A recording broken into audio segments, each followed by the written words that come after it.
In the morning hours, I found myself immersed in God's gentle whisper. What He revealed was a revelation to instill within us faith and patience and a deeper understanding of His plans for us. He conveyed, "You are in a time of seclusion." It's essential to understand that there's a difference between seclusion and isolation. While isolation implies solitude with only God for company, seclusion speaks of a guarded space where growth can happen. Consider the process of cultivation in a laboratory. When scientists wish to nurture or grow a particular organism, they place it in a controlled environment. Imagine this environment as a crystal chamber, meticulously designed, allowing specific elements to enter, fostering growth while protecting the subject from harmful external influences. In God's grand design, you are His cherished gem. Like precious artifacts in a museum, protected under clear, impregnable glass, you're in full view for the world to see, but protected from any harm. It ensures your authenticity remains untainted. God values you immensely, and He wants to ensure that you are nurtured without any external disturbances. Think of it this way: the most treasured artifacts, relics from ancient times, are showcased in transparent containers. They're in full view for admirers to witness, but they're also shielded. Their historical and intrinsic value is so immense that even a single touch can cause irreversible damage.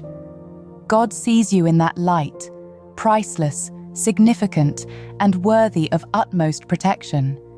It's not about being isolated, but about being in a protective cocoon where you can grow, strengthen, and become what God intends for you. He is streamlining your interactions, urging you into introspection and guiding you towards a path of lesser noise. All of this is to ensure that you develop in the way He envisioned. Now, for a moment, let's traverse back in time to a biblical narrative, for there's a story that perfectly illustrates this. Recall Elizabeth, the mother of John the Baptist. When she was blessed with a child, she entered a period of seclusion. It wasn't a retreat from society out of fear or shame, it was a divine design. Elizabeth and her husband Zechariah recognized the profound significance of the life she carried. She was nurturing a prophet, the precursor to Christ. Recognizing this, she safeguarded herself and her unborn child, ensuring he was shielded from undue influences and could grow as God intended. In the midst of her expectancy, 6 months along, Mary journeyed to visit her. Their time together spanned the last trimester of Elizabeth's pregnancy, a significant period marked by anticipation, hope, and preparation. Elizabeth's seclusion was a testament to understanding God's intent. It wasn't isolation from society, but a protective step, understanding the significance of what she carried within. She was the vessel chosen by God, and she took every measure to ensure she nurtured John in a manner befitting a prophet. Similarly, God has chosen you for a unique purpose. You are His vessel. The period of seclusion you find yourself in is not punitive, it's protective. Like Elizabeth, recognize the power and potential within you. Understand that God has a grand design, and every phase, every moment of stillness or flurry has its purpose. So, when you find yourself in moments of quiet introspection, or when you feel distant from the hustle and bustle, remember, it's God's way of nurturing you, of ensuring that you grow, fortified and shielded, ready to play your part in His grand tapestry of life. Embrace this period of seclusion, for in it lies your growth, your evolution, and your path to fulfilling God's divine purpose for you. Imagine for a moment that we're standing on the precipice of life's promises, the very threshold where dreams become reality. For each of us, God places immense significance on the company we keep during these defining moments. Are you surrounded by voices of hope or doubt? Who are the confidants whispering into your soul, shaping your beliefs and thoughts? Examine the atmosphere you've curated around you. The relationships, habits, and choices, they all matter immensely to Him. When you are on the cusp of destiny, of God's promise being manifested in your life, you're essentially dwelling in a sanctuary of fulfillment. This doesn't merely signify the anticipation of God's promises coming to pass, but also an intrinsic sense of peace, completeness, and unity that God bestows upon your spirit. He's meticulously crafting a magnum opus from the threads of your experiences, moments of joy and sorrow, trials and triumphs, creating a perfect composition of your life's journey. And in this sacred haven of tranquility and hope, God calls you to a special kind of waiting. It's a proactive patience, not one of idleness. To wait upon God doesn't mean to stagnate, but to operate from a profound inner rest. It means forging ahead without anxiety, without preempting God's plans. It's acting with the trust that His timing is impeccable. In this season, many will witness your journey, but God's protective embrace ensures that while they might look, they cannot deter or harm you. Furthermore, echoing within the chambers of your heart, God is reminding you of an immutable truth. Can you hear it? It's done. Not once, not twice, but a resounding affirmation that your destiny is sealed. It is done. This isn't mere repetition for emphasis, but the Almighty's confirmation of His unwavering promise. This morning, in the clarity of dawn, God unveiled another revelation to me. The word vindication illuminated brightly in my spirit. It steered my thoughts towards Psalm chapter 37, verses 6 and 7. For those unfamiliar, this verse speaks of God's justice and the vindication of the righteous. If you've engaged with our earlier discussions on the abundance of seeds, this reference will resonate more deeply, providing a clearer perspective on its reiterated significance. So, as you stand on the precipice of divine promises, surrounded by voices, choices, and the weight of anticipation, remember, God is crafting, guiding, and above all, promising. Trust in His timing, for when He says it's done, it is indeed done. In a world swirling with uncertainty and a myriad of voices seeking attention, there's a still, unwavering voice that assures, God's purpose shall prevail, and He will make things right. A vindication, not born of societal demands, but one that arises from a pure and just realm, is promised to those who believe and stand firm in their faith. Have you ever felt accused or misunderstood? There's a deep human longing for justice, for our names to be cleared, especially when the aspersions cast upon us are unfounded. That's where God's promise shines as a beacon.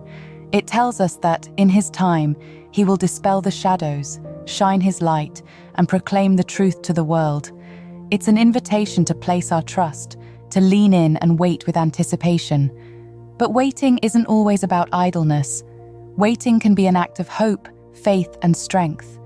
Take, for example, the words in Lamentations chapter 3, verse 26, which resonate deeply, stating, I will wait quietly for the salvation of the Lord. This isn't a passive resignation.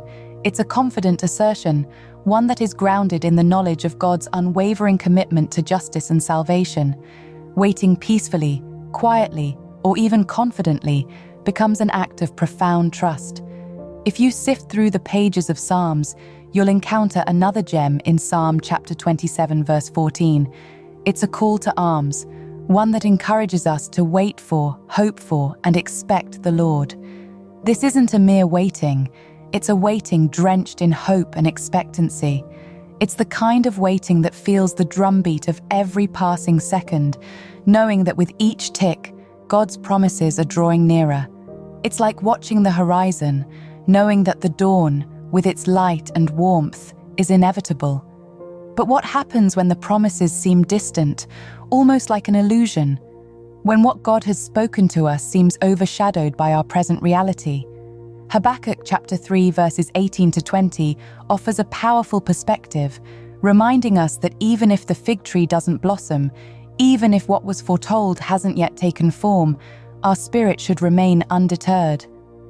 Though I don't see what you have promised, though the vision hasn't manifested, I will rejoice in my salvation, says the heart of the believer. This is a joy rooted not in circumstance, but in faith, a joy that declares, I will wait patiently and rejoice in the salvation of the Lord. Because you see, God's clock isn't synchronized with ours. His understanding of time, purpose, and vindication operates in a realm beyond our comprehension. His promises aren't bound by our linear timelines. Instead, they are crafted in the eternal loom of divine wisdom and love. It's not just about waiting, but how we wait. It's about cultivating a heart that trusts, hopes, expects, and rejoices. A heart that knows that God's words will never return void. A heart that understands the depths of God's commitment to us and in return commits to wait confidently, peacefully, and joyfully for His perfect timing. So in this symphony of life, with its highs and lows, let's attune our hearts to the beat of divine promise, rejoicing in the salvation we've been granted and anticipating the glorious fulfillment of every word God has whispered into our souls. There's another scripture, Hebrews chapter 10, verse 23, that has nestled its way into my heart. Hold fast to your hope. Hold fast to your unwavering trust in God, for He is unwaveringly faithful to every promise He makes. There's a rhythm to these verses, like a heartbeat, reassuring us of God's steadfastness.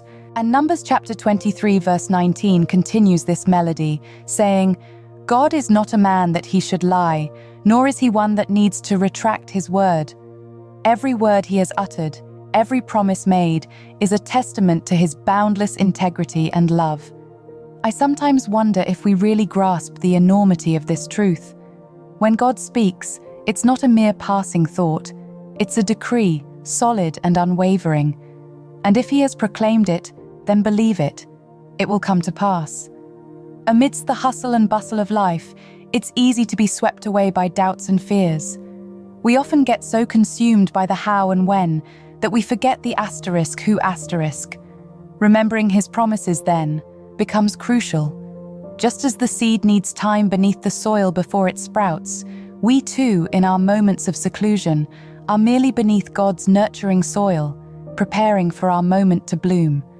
We're in an era where instant gratification is sought relentlessly, a world where waiting is seen as inactivity and patience as passiveness.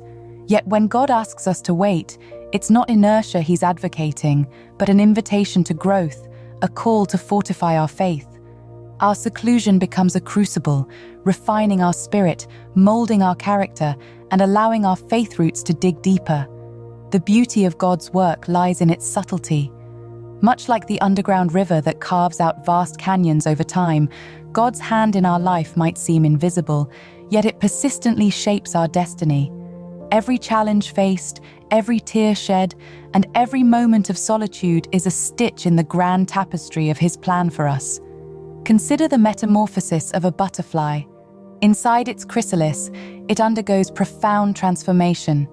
To an onlooker, it might appear as mere stagnation, but beneath that veil, a glorious transformation is underway.